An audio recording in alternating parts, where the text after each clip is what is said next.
The first question that I wanted to ask you was that how did it all begin? And I mean, I read the caption that you were doing some research, and I know that you've written something also on women in silent cinema. But when was it that you said, okay, I have to make a film on Kamlabai? Okay, so there was this long period of unemployment, which is what used to happen in the Mhm. 80s and 90s. And I was just reading. I was sort of interested in film history. There was a magazine called Cinema Vision. And I just started reading about early cinema. And I came across this interview with Kamlabai Gokhale, which Satish Bahadur had done. And so I decided to visit her. And I rang up Rani Burra, who'd worked in Cinema Vision, who rang up Rekha Sabnis, who knew Vikram Gokhale, that sort of whatever. And I went to meet her. And I was really looking at researching on women in early cinema. I was just curious, and I was sort of wanting maybe to do an exhibition or write a book or whatever. And so the three of us went. We took a train from Bombay to Pune, Rani, Rekha and I, and we met Kamlabai Gokhale and spent a day with her, and it was great fun. She was full of all the stories that she talks about here, and we played cards, and she was cheating like mad, and bahut maza aaya, and she was very lively and vivacious, and sort of defeated everything that any preconceived notion you had about an old person. And so when we were coming back in the train, Rani said, "You have to make a film." And I said, "I'm not a filmmaker. I'm an editor, and I'm not making a film." And she said, "No, you have to make a film because that's the only way to capture her. And an article doesn't give you the same sense of the person." Anyway, wo chalta gaya. And then I got paid by Manjeera Datta for Sacrifice of Babulal Bhuiya. She paid me 30,000 rupees. I still remember this very clearly. And it was like a lot of money. And by then, I think I'd kind of weakened. My resistance had weakened. And I said, "Chalo, thoda shooting kar lete hain. Kuch material, documentation ho jayega, whatever." I don't know what I was thinking, honestly. So we went, bought some stock. I told Ranjan, "Tum aa jao." He said, "Pay my plane ticket. You don't have to pay me." And then because Ranjan was shooting, Anand agreed to give us his camera. So, a lot of things just fell into place. And so we shot. And yeah, that's how it began. So, how much was the film planned, or was it that while you were shooting that it started emerging? What if you could tell us a little bit about how the craft of the film finally took shape? So the form, in terms of some things were a given because she doesn't move from the bed, and she doesn't really move very much. We were going to have static frames. There was no money to hire lights. I mean, Anand had given us 2 sun guns, which are very basic lighting, as you know. No, it wasn't Anand, it was Deepu. Anyway, That's why there's a lot of shooting against the window. And, and Ranjan enjoys shooting with natural light. So it was fine. You couldn't switch on and off lights every 2 minutes, So that was a given. The sort of the static, the whatever. But the rest of it took a long time to work out because the first day we went to film with her, she was sitting in her blouse and petticoat. And I said, "What is this? You're not even dressed. We're shooting with you." And she said, "I'm dressed." And I said, No, you have to wear a sari, comb your hair, make a ponytail. And she said, "Kyun? Sari mujhe bahut bhari lagti hai, maine nahi pehenni." And I said, "Come on, Ajji, we're making this film." So then she has this very bare house, and ek kamre mein ek bookshelf tha, jisme, there were some toiletries and all kept. And so we pulled that shelf into the drawing room, and unki trophies upar padi thi, cupboard ke upar. So those trophies came onto that shelf. Then we set up 2 chairs. Then I made her come into the living room. And then I said, "Okay, now you talk." And so we did this, frame her like this, then over the shoulder, then Rekha's reaction shots. And we shot in the way that I had been editing films, like, like that.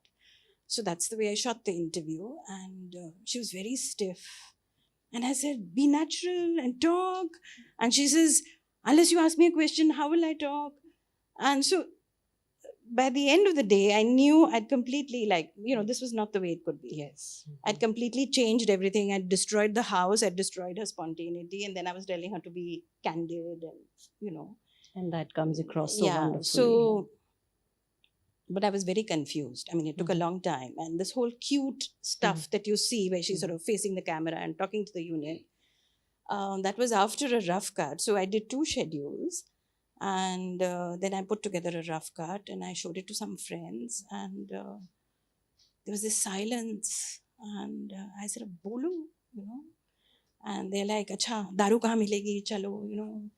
So I'm like, come on, guys, you've just seen my rough cut. And so they said, it's very boring. This is awful. You know, like you've been talking about how spontaneous she is and what fun she is, but we don't see that. But that's the time I was switching off the camera, right? I mean, every time she would play with us, I was saying, no, ab to stock waste ho raha hai, ab kaato. And so then there was a 3rd schedule, and I was just very lucky that I never found a producer because I would have been under pressure to make a certain kind of film or submit it, in, you know. And I was also very lucky that she stayed alive, you know, all those years. So there was a gap between this. Yeah, we did last just round. one schedule each year. I didn't have the money. So I would be editing and I would be saving money. So 88 December we shot. And then we shot in March 89. And then July, August 90. I just did 3 schedules. The shooting ratio is very low. It's 1:3, I think. 1:3.5. I'm glad that all this is coming out, because I mean, one of the things that really strikes you is the comfort level that finally when you're saying that there were these stages that and the kind of performance. Of course, one can say that she was an actor, she was a film actor, theater actor, and she could perform. But I think that the longer that you took, and the comfort level, the affection, really, yeah, the that just affection and intensified, yeah, But absolutely. she was natural from the beginning. Yeah, she was very free. She was very comfortable. Her whole family, that family portrait was done in the first shoot, and they're very comfortable. They're all actors, very comfortable. Yeah. So it wasn't the comfort. And she said all this business earlier. Gali bahut deti thi. She ran down her father in the beginning only. There was no sort of. But for me to accept the way she was and to build that into the film, took time, and I think that's And, something yeah. for every documentary filmmaker Yeah, to take yeah. from this. The next question I wanted to ask you was, of course, you've already mentioned that there is a very limited space in the film. So, and what I really liked about the film, and always like about the film, is that despite the fact that the camera really doesn't move out of the flat, the film takes you to so many places. It takes you to so many journeys, and it really opens the world for you, despite the fact that you're located there. So could you tell talk a little bit about that? Okay, How did so, that emerge in the way that the film finally came out? Because because also the fact that you're an editor, so I wanted to you to speak a little bit about that. Okay, so initially, I used to verify the stories that she was telling me. This whole business of the balcony crashing, I couldn't believe it. I just didn't believe it. And then I met other people in theatre who'd been her contemporaries, and they said, yes, actually, it was well known at that time. Okay, balcony tooti thi, and she was a big draw, and there'd always be a big crowd for her films and so on. And then at some point, I realized that that was not being fair. I was also looking at her life journey and life through her eyes. So the whole business of what is truth, and do I want someone else to corroborate it, and is that why I want it in the film, and so I had to work all that out. It took a while, but then I stopped meeting people, then I stopped checking on her stories. Yeah, I think we kind of stayed with how she took us, we were just spending a lot of time. I'd done 2 fantastic interviews with her sons. And so we'd gone to... But you didn't use them. Yeah, and in fact, they were there in the almost the last rough cut. Okay. And then Vengelis told me, he said, why don't you throw those interviews out? And because every time you are talking to Kamlabai, you feel a certain way. You're with her and you're seeing the world through her eyes. Absolutely. And her life through her eyes. And then the minute you go away to her sons, you're kind of, standing outside and looking at her. And I said, no, those are such precious interviews because, one of them talks about selling those वो छोटी song booklets नहीं मिलती theatre के बाहर, and इतने पैसे में हम बेचते थे, and then we could hear her singing and we could attend the plays, and so amazing memories. And he said, no, just do it. And sure enough, it really worked because then you were with her, but like you're saying, going on these journeys and how easy was it to get the archival material, which is really what also is adding to, So the film archival material is very limited. वो तो दादा साहेब फाल्के की वही clips हैं, and so that P.K. Nair and Neelkant Phalke, Dada Saheb Phalke's son, they gave me the permission for that. So the photographs actually took time. I didn't know those existed. I wasn't sure where to go to. Then there was an exhibition in Ravindranatya Mandir, which I went to, and then I saw the pictures. Then so some things just, they happened along the way. Then Natya Sangeet, again, it's a... So that's the next question I wanted to ask you, because this is an area that I'm interested in, that, music and, one of course, that you have used, just some gramophone recordings of, I think you've used Kumar Gandhar and, so, and there is no other music except from the recordings, and then you have this ambient sound. So it's those, there are sections in the film where she's performing and there are those theatrical sequences, but I felt that it's also, and I saw that people were laughing and enjoying it, but at the same time there are also very, very nice moments which are very quiet in the film. There's a lot of silence, and where she's sleeping, and and there are these kind of empty bed and all those spaces in the film.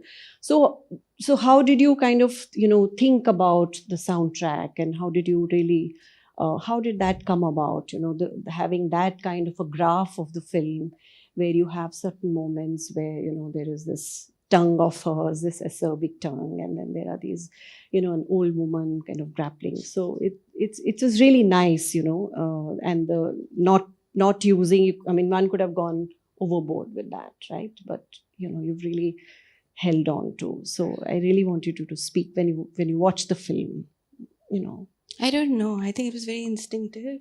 I don't think I was following the soundtrack as much as I was following the story, the structure. And although that's now when I'm editing other people's films, I'm very conscious of the track. So I generally, when I'm about to wind up a film, I close my eyes and I hear it, because then I want a bit of poetry and a bit of silence and a bit of music and a bit of dialogue, and I want a certain sort of variation. But I think when I made this film, I wasn't very conscious of all that. Yeah, and I was really looking at structure. But the use of the Natya Sangeet music was obviously something that you had, felt very organic. Because those are the things she sang. Those are it's not her voice, of course. Yeah. But those are the kind of plays she acted in. So, I wanted to use it. And like I said, it came to me, a friend pointed it out. He was Marathi, and he said, have you heard Natya Sangeet? And of course I hadn't, So all this was happening, the shooting, bits of editing sequences, putting it together, trying out things. The second schedule was really just about the ambience, the house, rooms, then that pizza, newspaper bit, and that was just Mohan and me. We went. I was doing sound, he was doing camera, and, so it's just, I think very slowly it all came together. Yeah. What I wanted to ask you is how this experience that you related of filming Kamlabai, changing the way that you were filming, also changed the way you look at the past, at the idea of history itself, and recording the lives of these women who were there in early cinema. So I think I'm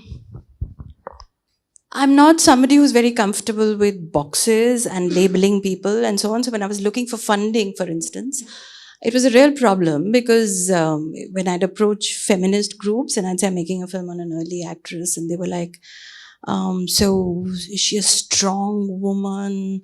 And how does she see herself? And, is she a feminist? And, there was no way I could sort of defend the project. And there was no way, I don't see people like that. I never saw her like that. And she doesn't see herself like that. So, I think, it was very difficult. It would make me uncomfortable constantly to have to sort of present somebody in a way that to make your case. Yeah, but finally, of course, a lot of women's groups did buy the film, and I sold a lot of VHS tapes to them and so on. But and I think that's the way it's been with me. I'm not looking at people like how they fit into some preconceived notion. There has to be something about that person or that resonates with something else. I didn't do very extensive research. There was never the money. Again, it was a very small grant that allowed me to travel a little bit. But again and again, the kind of atmosphere these women would talk about, especially because they were hired by studios. I mean, Leelabai Pendharkar, for instance, in Kolhapur, and she would talk about working in Prabhat Studios, and they would play badminton. The way the men and women were with each other, it was a different mahal, and definitely much more egalitarian than it is now, for instance. But I don't think I had enough interviews to make a point about that or anything. I've just written a small paper, and these are, a lot of thoughts got set off, but I've not really brought them to any conclusion. But it's, I think they don't talk about prejudice in the way that we encounter prejudice. But there was a lot of stigmatization because about she actresses, says, yes. She about says actresses, that yes. they wanted to leave because we were going to be hired by the company. Yeah. So there's competition. Yeah. And as actresses, yes, there's stigmatization. But you look at other women, and they're not necessarily from privileged backgrounds the way Devika Rani was.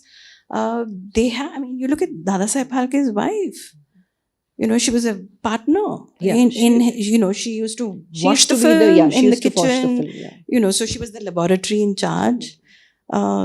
She said, I'll act in your films because you're not getting women to act and so on. So you're looking at collaborators, you're looking at women who are very powerful. But unfortunately, their histories are not recorded, and I couldn't get very far with that research because there was no funding.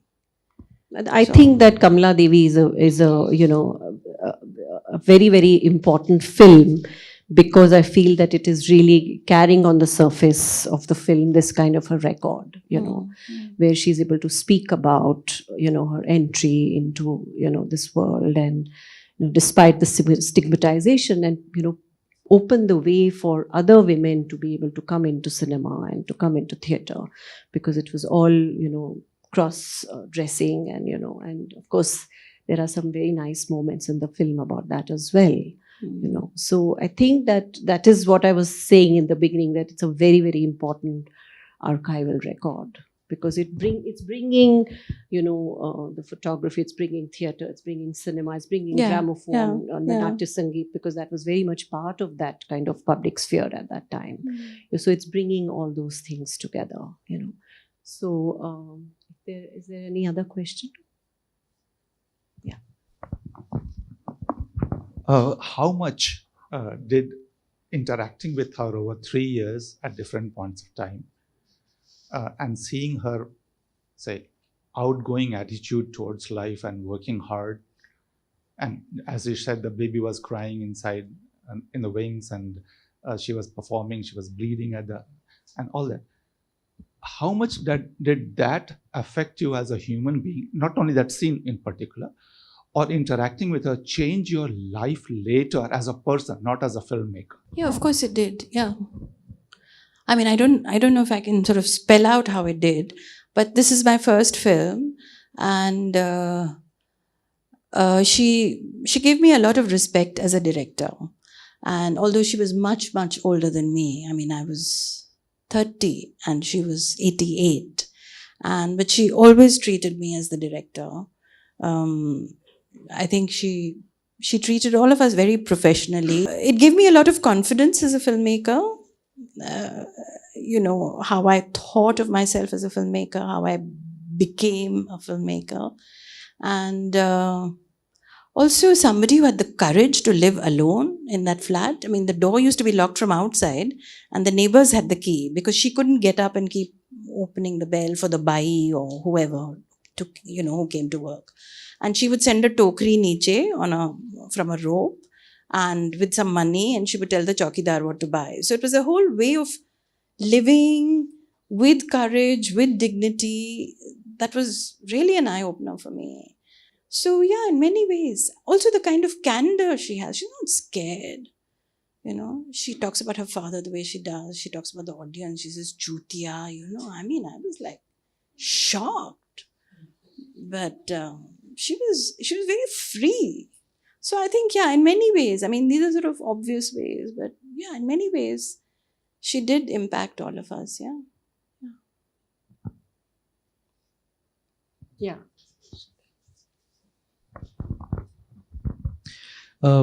Observation, and a reflection, Reena. For me, it was a very important film, because I watched this before I went to film school.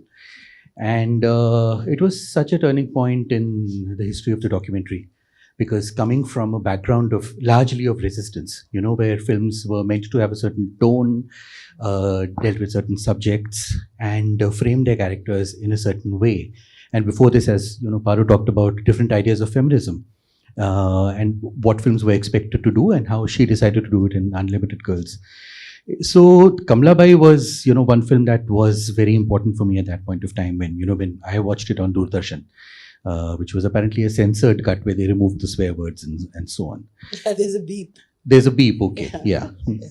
And many years later, when I started making a film on my parents and, primarily my mother, it became a reference, because like you said, I was trying to construct it the way you construct the film. You establish a location and then you have a shot and a counter shot and so on.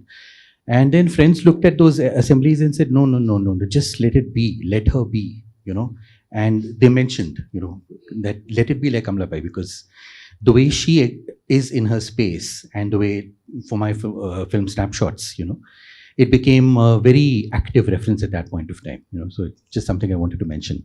Thanks. Thank you. Thanks, Mukul. Just to add to that, what Abhijit Mukul is saying is because the 80s, there was so much of cinema films, documentary films, which were made, which were actually about movements and, about, what was happening on the streets, the protests, and, Media Storm also was making films at that time. And so this film, going into, one space of, one flat of, it's actually a different kind of a, film and a different kind of a tenor that, comes across. I think that's a very interesting kind of, observation and adds to this, So is there any other question?